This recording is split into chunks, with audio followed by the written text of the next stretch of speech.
美国人到底为什么这么胖呢？我们今天来回答这个问题 and learn a little bit of English. So the US is often listed at the top of rankings of fattest countries in the world, which if you actually look at them by obesity rate, we are number one in terms of, very large developed nations.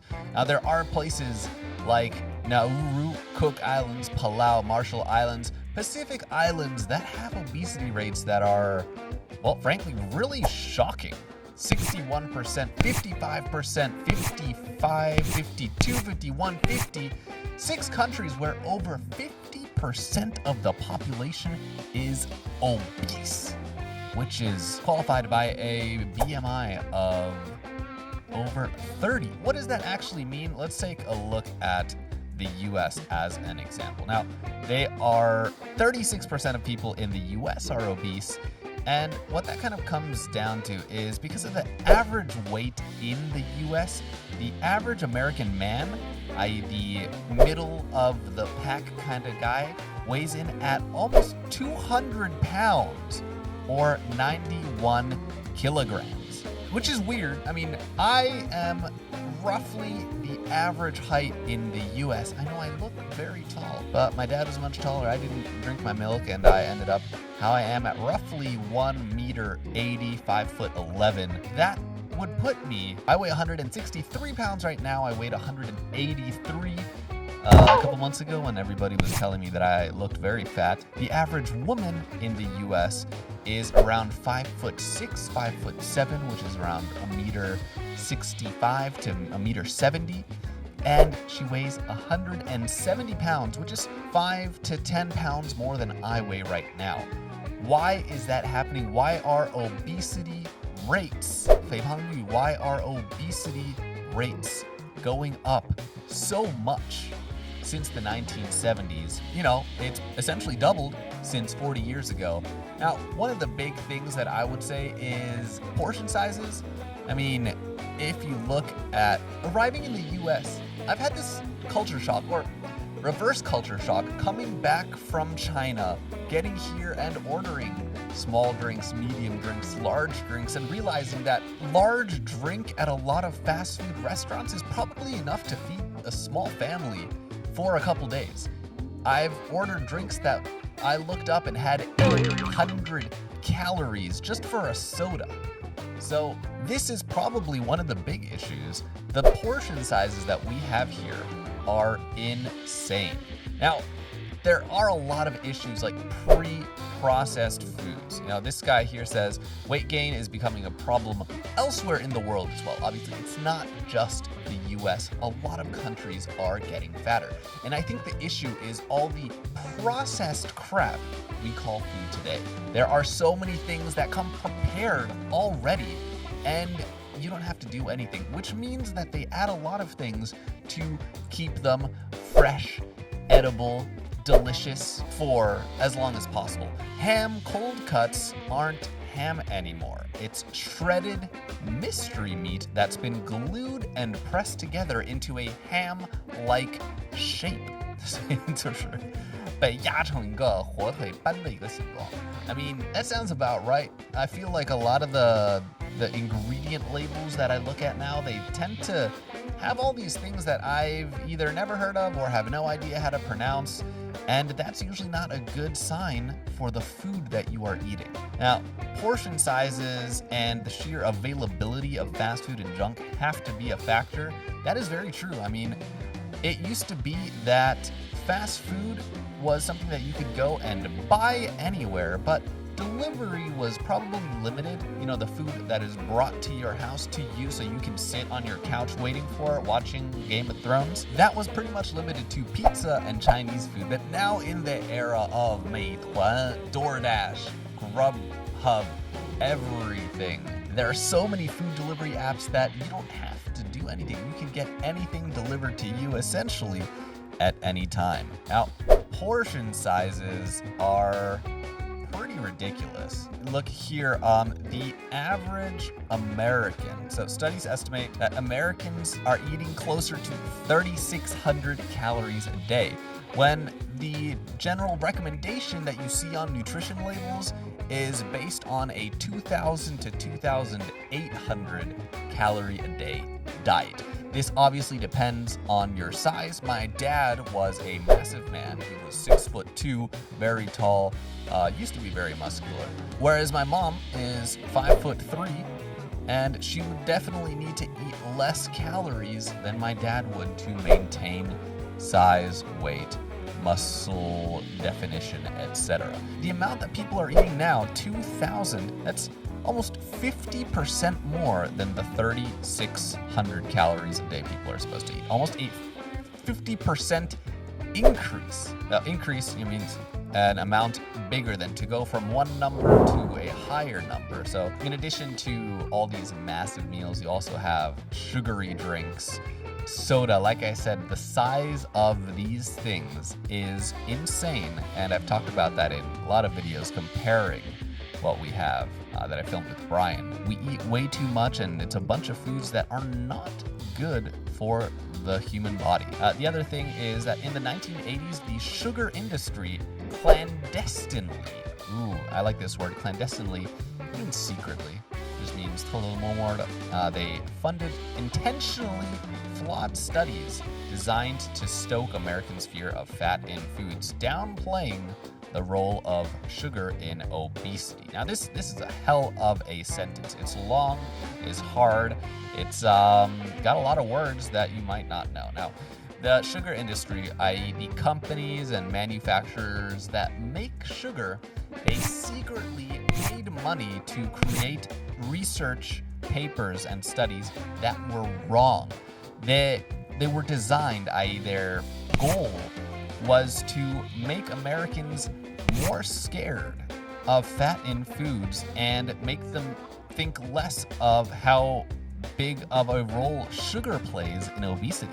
So they started with what was the fat-free era. Everything was fat-free, but now we know that taking in dietary fat, I mean fat from, meat, from chicken, from vegetables, from avocados, it's not necessarily bad for you. We need to have a balance of things between protein, carbs, and fat. Now, during this time, diabetes increased dramatically as well. And if we look at diabetes rates, and basically diabetes rates have gone up.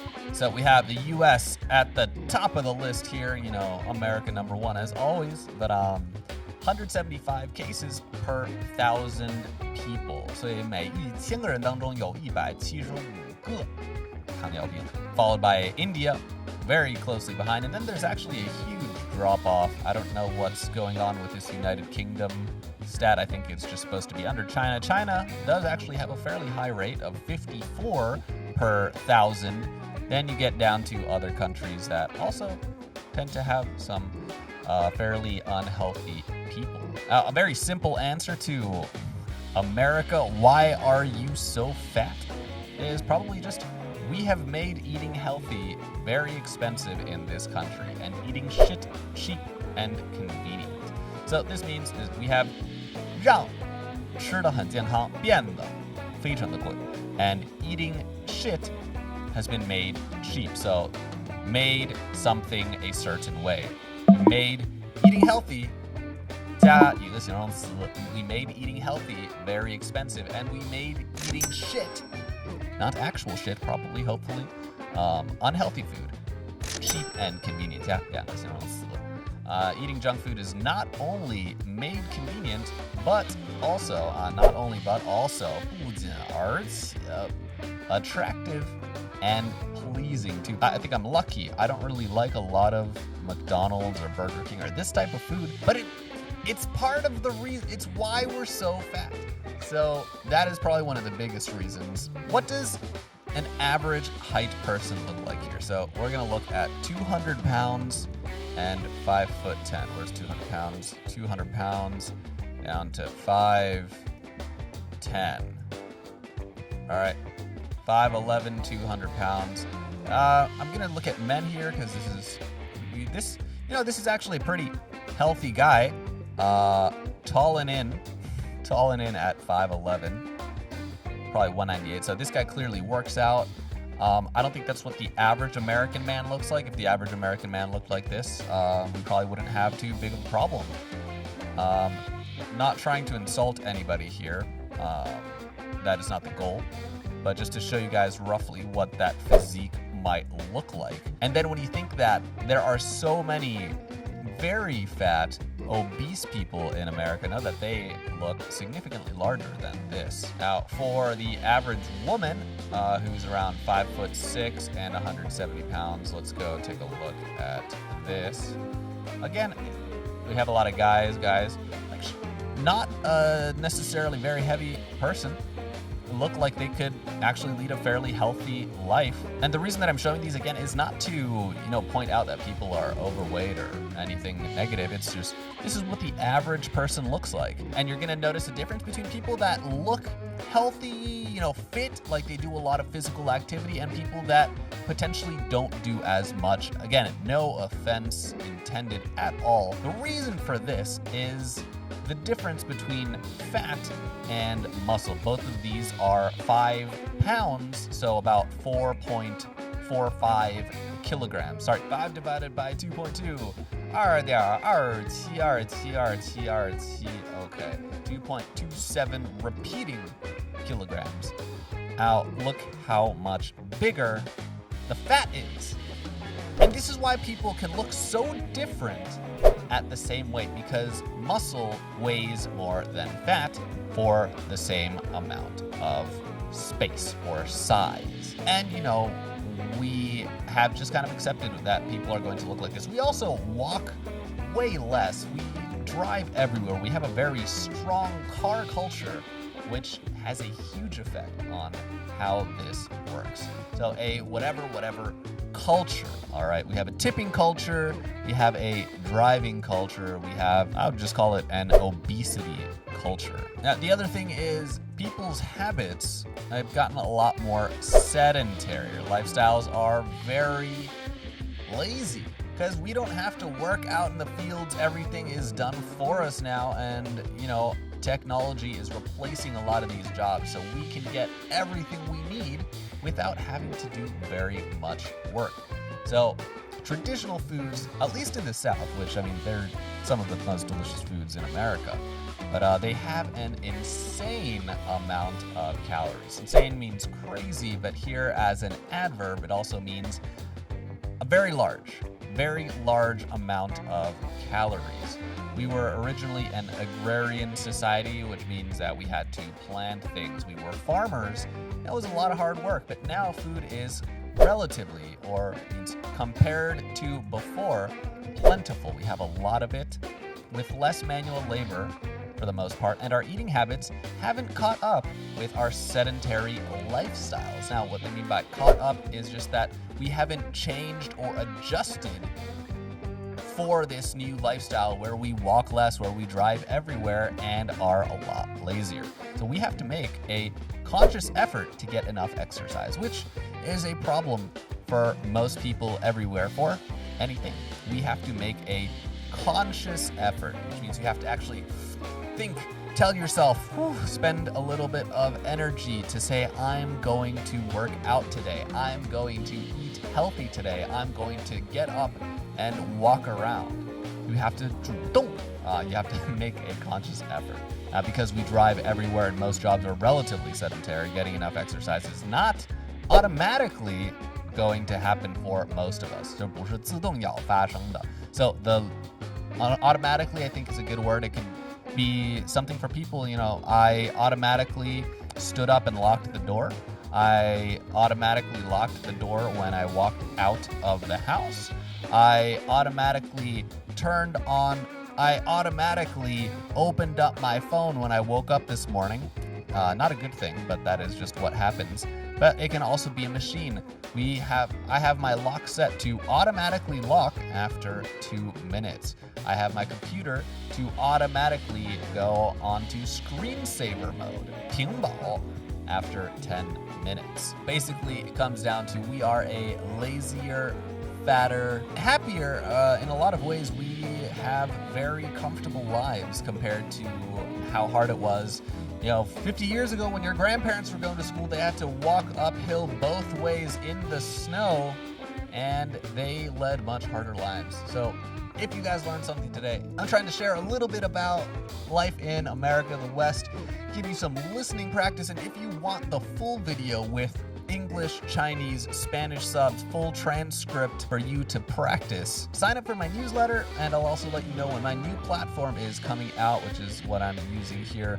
We're going to be filling it up with a lot of articles about topics in American culture, business, English, basic elementary English, a lot of things. If you learned something, remember to subscribe, hit like, and hit the little bell so you get notified as soon as I post a new video. Now, that's it for today, guys. Thank you for coming, and hope you all have a good day. Take care.